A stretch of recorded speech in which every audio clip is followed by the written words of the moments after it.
जय हिंद दोस्तों, स्वागत आपका आज की इस नई वीडियो में। आज हम बात करेंगे, अगर आप फौज में एक ऐसी जॉब ढूंढ रहे हैं जिसमें आपकी फील्ड ड्यूटी ना के बराबर हो और एक अच्छी ऑफिस वाली वीआईपी लाइफ में, तो सीआरपीएफ एएसआई स्टेनो आपके लिए सबसे बेस्ट ऑप्शन है।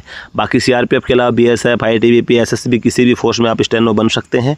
तो आज की इस वीडियो में हम बात करेंगे एएसआई स्टेनो की job profile, salary, duty hours, family life, promotion, facilities, पूरी जानकारी आपको आज की इस वीडियो के माध्यम से मिलने वाली है।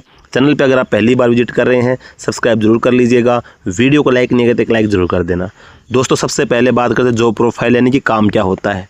दोस्तों, सीआरपीएफ में आप असिस्टेंट, सब इंस्पेक्टर स्टेनो बन गए या फिर किसी फोर्स में बन गए तो एक मिनिस्ट्रियल यानी कि एक क्लरिकल पोस्ट हो गई है। इनका जो मेन काम होता है फोर्स का एडमिनिस्ट्रेटर को संभालना होता है। इसमें आपको जो सीनियर अफसर के साथ अटैच किया जाता है। मान लो जैसे आप किसी बटालियन में तैनात हो गए तो आप जो सीओ होगा उसके मान लो आप स्टेनो हो गए, उसके साथ में आपको अटैच हो गए। एक प्रकार से उसको आपको काम देखना है। ऑफिसर की जो मीटिंग्स है, ब्रीफिंग है, उनको शॉर्ट हैंड में नोट करना है, उन्हें टाइप करके ऑफिशियल डॉक्यूमेंट भरना आपका मेन काम होगा। ऑफिस के इंपॉर्टेंट रिकॉर्ड्स हैं, ऑफिस से जो फाइल्स को मेंटेन करना भी इसी जॉब का हिस्सा है।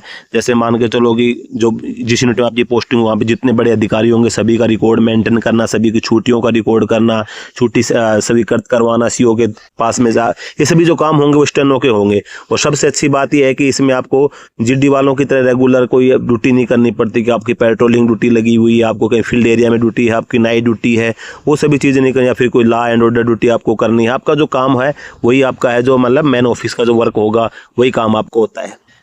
अफसरों का ज़्यादातर आपका काम ये होता है कि जो अधिकारी होते हैं, उच्च अधिकारी, उनका जैसे छुट्टियों का रिकॉर्ड है, छुट्टी को कौन कब जाने वाला है, किसका कोई कोर्स में नाम है, उसको रिकॉर्ड मेंटेन करना है, ये सभी जो चीज़ें होंगी। या फिर सीओ का कोई विजिट हो गया, उसके साथ आपको जाना है, वो जो भी मतलब आपको आदेश देता है वो आपको शॉर्ट नोट में करके फिर बाद में उसका ऑर्डर निकाल के आपको पास करवाना है। सीओ के जो आदेश होंगे वो आपको बताएगा, उस हिसाब से वो ऑर्डर आपको पूरी सर्कुलेट करना है। ये सभी जो काम होते हैं ये स्टेनो का काम होता है। अब बात करते हैं ड्यूटी टाइमिंग की इसकी। तो ड्यूटी का देखो, अगर आपको ये जो जॉब होती है ये जीडी की तरह तो है नहीं कि 24 आवर्स की जॉब होती है।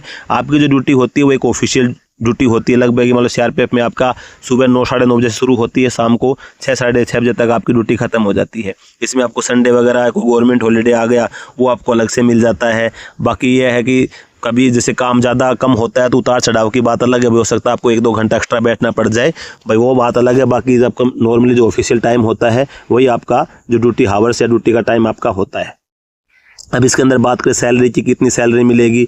तो देखो, सैलरी के अंदर इसके आपका 29,200 से आपकी बेसिक पे शुरू होती है। आपने नोटिफिकेशन में देखा होगा कि 29,200 से लेके 92,300 तक आपका सैलरी मिलती है। तो आपको 29,200 बेसिक हो जाती है। फिर उसके बाद 60% आपको डीए मिलता है, फिर आपको एचआरए मिलता है, टीपीटी है, फिर आप पोस्टिंग जहाँ पे होंगे वहाँ पर रिस्क अलाउंस है, राशन मनी है, अच्छी खासी आपको सैलरी मिलती है। स्टार्टिंग सैलरी अगर हम बात करें इसके अंदर तो आपकी 50 से 60,000 से सैलरी स्टार्ट होती है। बाद में फिर आप जैसे जिस एरिया में पोस्टिंग होंगे उसमें कौन कौन से अलाउंसेज हैं, उसके अलाउंसेज के हिसाब से आपकी सैलरी बढ़ जाती है। तो अगर सैलरी के ऊपर आपको डिटेल में वीडियो चाहिए, कितनी सैलरी मिलेगी, कितनी कटौती होती है, कौन कौन से अलाउंसेज मिलते हैं, तो उसके ऊपर मैं एक सेपरेट वीडियो आपके लिए ज़रूर बनाऊंगा। अब बात करते हैं इसके अंदर फैसिलिटीज़ की। तो फैसिलिटीज़ में आपको कैंटीन की फैसिलिटीज़ मिल जाती है, सीएसडी कैंटीन है। आप सीएसडी तो आपको नहीं मिलेगी, सीएसडी तो आर्मी ने एयरफोर्स को मिलती है। बाकी आपको सीपीसी कैंटीन की सुविधा मिलती है, यानी कि सेंट्रल पुलिस कैंटीन होती है, जिसके अंदर आपका सीआरपीएफ की जो भी फोर्स है हो गई, उससे किसी भी कैंप में से आप सामान ले सकते हैं, या फिर आप अपना फोर्स जिस फोर्स में आप पर्टिकुलर जॉब करें उसकी कैंटीन से आपको सामान मिल जाता है। तो आपको सीपीसी कैंटीन की फैसिलिटीज़ मिल जाएगी। मेडिकल फैसिलिटीज़ में आपका आयुष्मान कार्ड बन जाता है, आपका डिपेंडेंट का आप सीजीएचएस कार्ड अपना बनवा सकते हैं। और जिस डिपार्टमेंट में आप भर्ती हो रहे हैं उस डिपार्टमेंट की हॉस्पिटल्स में अगर आप फ्री ट्रीटमेंट ले सकते हैं, ये फैसिलिटी आपको मिल जाती हैं। बच्चों की पढ़ाई के लिए आपको children education allowance, hostel subsidy allowance, ये सभी अलाउंसेज मिल जाते हैं। छुट्टियों की बात करें तो साल में आपको 60 दिन की ईएल और 15 दिन की सीएल मिल जाती है।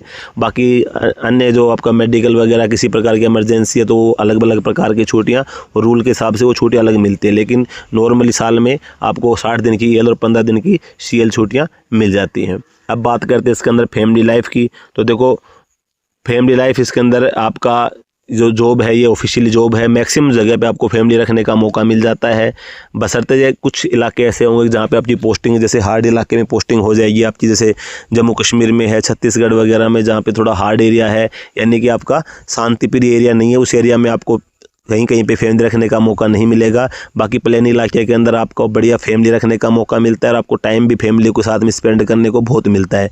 जीडी के जवानों की तुलना में, जैसे जीडी के जवान तो जैसे प्लेन इलाके में, जैसे हार्ड इलाके में दिन की ड्यूटी, नाइट ड्यूटी सब लगती है। आपका ऑफिशियल टाइम आपका सुबह 9 साढ़े 9 से शुरू होता है और शाम को 6 साढ़े 6 खत्म होगा। तो आपको नाइट भी मिल गई है और आपको सुबह भी आराम से आना है। इसके अलावा आपको जो भी गवर्नमेंट हॉलीडे है या फिर संडे वगैरह है वो छुट्टी आपको मिल गई, तो उसमें रेस्ट मिल जाता है। तो अच्छी खासी आपकी फैमिली लाइफ कुल मिला के बढ़िया है। बाकी डिपेंड करेगा फैमिली लाइफ आपके पोस्टिंग पैलेस पे डिपेंड करता है। आप एएसआई प्रमोशन की बात करें तो फिर एएसआई से आप एसआई बनते हैं और एसआई बनने के बाद में आपकी लगभग जो पोस्टिंग होती है वो प्लेन इलाके में रह जाती है। फिर आपकी हार्ड इलाके में पोस्टिंग होने की कम चांसेस रहते हैं। ज़्यादातर फिर आपकी पोस्टिंग जो होती है पीसफुल इलाके में होती है। तो फिर उसके बाद में आप इंस्पेक्टर बनते हैं। नहीं कि टाइम फिर आपका प्रमोशन होता रहता है, जैसे जैसे आपकी सर्विस बढ़ेगी तो आपको प्रमोशन भी मिलता रहता है। तो मेरे हिसाब से आपको 12th पास के लिए अगर आपको शॉर्ट हैंड आता है तो इससे बेस्ट जॉब, अगर फोर्स में आपका जाने का सपना है तो शायद ही कोई पोस्ट इसकी मतलब फोर्स के अंदर ऐसी जॉब होगी जो आपकी एएसआई स्टेनो की जॉब है। ओवरऑल हर क्षेत्र के अंदर बढ़िया रिस्पेक्ट है। पूरी यूनिट के अंदर एक ही स्टेनो होता है, चाहे 1000 जवान हो चाहे 1500 जवान यूनिट में हो, सब आपको पहचानते हैं कि भाई ये हमारी यूनिट का स्टेनो है, क्योंकि आपकी पूरे फोर्स पूरी बटालियन के अंदर एक ही स्टेनो होता है और आपका जो रहने का एक अलग से ऑफिस होता है बढ़िया, उसी के अंदर आपको बैठना होता है और अच्छा ऑफिशियल वर्क है। तो ओवरऑल बढ़िया जॉब है, बढ़िया तैयारी कीजिए। जब भी आपका लगता है कि हाँ भाई मैं सिलेक्शन पा लेता हूँ, क्योंकि सिलेक्शन पाने के लिए आपको मेहनत करनी पड़ेगी, तो बीएसएफ, सीआरपीएफ, आईटीबीपी कोई फोर्स मिल जाए बिल्कुल ज्वाइन कर सकते हैं अगर आपको फोर्स में जाने का सपना है। तो उम्मीद है ये जानकारी आपको अच्छी लगी होगी। अगर आपको थोड़ी सी भी हेल्पफुल लगी हो तो वीडियो को लाइक कर देना, चैनल को सब्सक्राइब जरूर कर देना, अपने दोस्तों के साथ शेयर भी कर देना। मिलते हैं अगले वीडियो में, तब तक के लिए जय हिंद।